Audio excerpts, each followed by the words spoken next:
So my previous video was me talking about the best sets and minifigures of Ninjago 2024, and I will say, as I mentioned in that video, it did cause me to think about the worst of the year as well. And I will say, it actually was a very tough decision to make, because Ninjago has done really well this year, and I really cannot fault the overall, but there are a couple of standouts which did justify this video to me. So, just like that, welcome to the brother of my previous video, where I discussed the worst minifigures and sets of the year.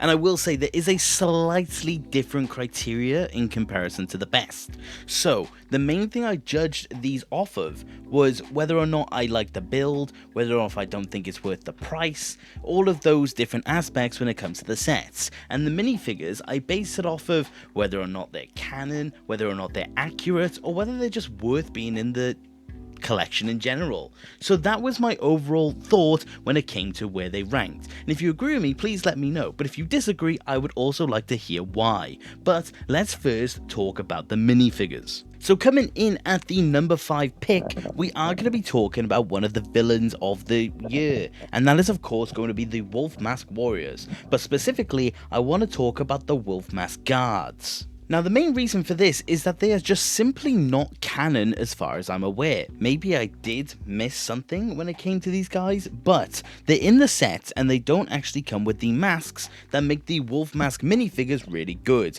and they just come with these hood pieces and then just the standard head print. And while the minifigures do look fantastic, the fact that they're not canon just kind of sucks, and it does just make me think, well, if I want a Wolf Mask army, I would just simply go with the actual mask guys. So that is why it goes at the number 5. But coming in at our number 4 spot is going to be Robbie, and that is not because he is exactly a bad minifigure, it is simply the fact that he is not accurate, and because of it, he's just a little bit generic. I will say this mainly does come down to the leg printing, because in the show itself, he does have leg printing, and it does make you wonder why we didn't get it, considering he's exclusive to a £200 set.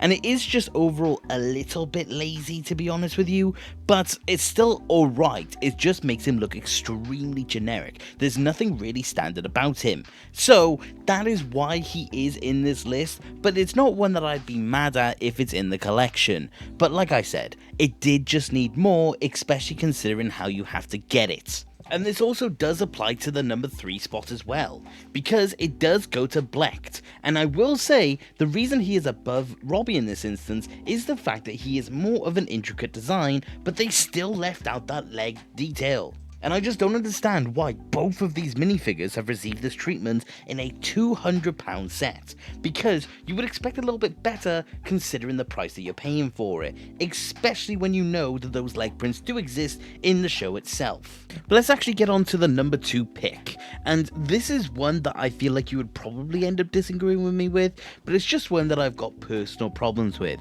and that is the Cinder that comes with the Ghost leg variant. And I know what they were intending when it came to this minifigure. It was meant to show him in use of his elemental power, but it's just simply a minifigure I just don't really like the look of, and I just simply prefer when he's just more human, so to speak. But I just don't enjoy this leg finish that they gave him, because it makes him look a little too ghostly, to be honest with you, and I just don't like it overall. But I do understand why some people do enjoy it, and I'm not saying that it's a bad minifigure per se, I'm just saying that it's one of my least favourites from the year itself, because I would just rather the leg printing. But like I said, that is my number 2. But as for the special mention, I do feel like I need to mention the Kai and the Nia from the Dragonstone Shrine set, because their existence inherently annoys me. And that is because it is their Season 1 outfits, but with their hair prints instead of the top part of the mask. And I just don't understand why these exist in this set, because the Season 1 suits were long gone by this point, and the rest of the minifigures just don't line up with it, and more specifically, this variant is just not canon, and especially considering this is in a £100 set, it just inherently annoys me, but I didn't feel like it was enough to put it on the list, so that's why it's the special mention. But for the number 1 spot, we are going to be talking about the Mech Aaron that we see in a couple of sets actually, and I'm going to be honest, this one again just inherently annoys me. because they attempt to make a new-ish looking minifigure with a brand new molded head in a unique colour, but they just give it the season 1 outfit to go along with it, and whether it's got the shoulder pads or not, it is just a design that doesn't exist, won't exist, and I don't understand why we got it 3 times over the course of this year. So again, it's just one that just doesn't need to exist, because while more Aaron suits are great, we just never saw this one actually in the show, so this existence is just strange. But he is going to be the number 1 pick. But like I said, that was a look at the minifigures, or the worst minifigures of the year, and let me know if you agree with me or not. But let's not waste any time, and let's take a look at the sets. But I will say this year actually did do really well, because in all honesty, while I have got 5 on this list, only 4 of them I have an actual problem with. So let me get into the one I don't really have a problem with, but it's also just one I just simply wouldn't pick up. And that's going to be the number 5 slot, which is Zane's Ice Motorbike. Now for $8.99 you got a nice little bike and you got the new Zane in it as well, so for that it's probably a good set. But for me, considering I got my Zane elsewhere, it was just one that was never worth it to me, and also it was simply just a bike that we never actually got to see in the show. So it's just one that's just a little useless to me. I just don't really understand why it exists, so that's why it's going to be the number 5 pick, but there's honestly nothing wrong with this set. But going into the number 4, we're officially going to be hitting sets that I inherently have an issue with, and number 4 is going to be the Dragonstone Shrine, and I already kind of explained why when I mentioned Kaya Nia, but let me go a little further into it.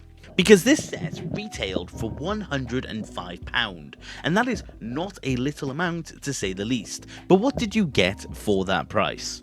Because yes, you did get an absolutely fantastic build, and that is what initially made me consider getting the set in general, because it's brilliant looking, and I will say it does still kind of tempt me. But the other thing about it is the fact that the minifigure selection is one of my least favourites that we've seen in a very long time. And this is definitely where some of you will be disagreeing with me, because ultimately I know a lot of people do buy sets not for the minifigures but for the build themselves, but I also do take into consideration the minifigures.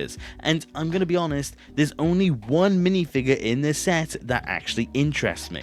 And that is just a massive detractor, because the Wu is really nice, but is of course not canon.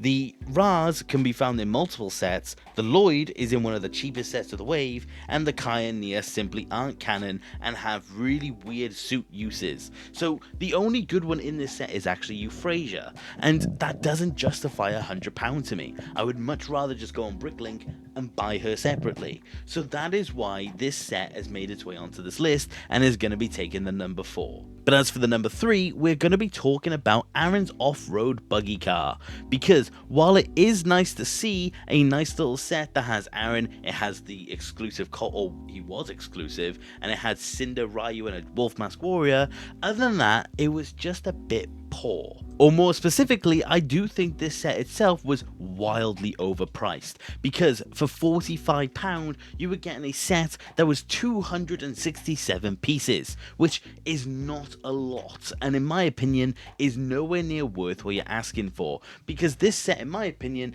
is just kind of a watered down variant of Cole's one from Day of the Departed. So I just didn't pick this one up, and I don't think I actually would, because I bought my Climber Cole separately. I don't need Season 1 Aaron, and Cinder and Wolf Mask Warriors are quite easy to get. So in my opinion, there was nothing for me in this set, and that's why it's number 3. And number 2 is just one I simply just don't like, because it came out a wave after all of the elemental mechs, but for some reason we got Lloyd's elemental mech one wave after, and he's taken the number 2 because this mech is one of the worst we've ever seen. Mainly because this doesn't actually look like a Lloyd mech. It looks like they just slapped a bit of green on it and they called it a day. Because as soon as you switch out that green for Nia's blue, you would notice that this looks a lot like a Samurai X mech. And it has all of those qualities. So in my opinion, I think this was initially meant to be a Nia mech, and they just ultimately decided against it afterwards. But like I said, there's just nothing overly good about this set. I'm gonna be honest, you would think that they would want to add something more unique to it, especially considering it's one wave later. But no, they just re-released a bunch of the minifigures from the wave before and just gave us a little mech. and for the price, it's not that bad, but I just don't understand why it exists. I really don't. But if you wanted the mech, you could get one, but it just wasn't good, and that is why it's number 2. But as for the number 1, I feel like it goes without saying because this set is not popular at all. It's going to go to the Ninja Team Combo vehicle, and it's just an absolutely god-awful variant of the ultrasonic raider that came before it. But there's just nothing good about this set. I don't like the build, I don't like where all the minifigures sit. The ninja selection is alright, but again, only thing that's really exclusive to the set is I think the Nia. Actually, it's not the Nia, I think it's the Sora because of the arm printing or the shoulder pads. So not really much of a reason to get it. And if you wanted a vehicle like this, you should just get the Ultrasonic Raider or the Ultra Stealth Raider. This set is just weird. There's just not much for it. There's not much going for it at all. And it's £80. At that point, just save a little extra and go for the Cold Titan Dragon mech. It just doesn't make sense to exist, and it's probably one of my least favorite sets in a long time.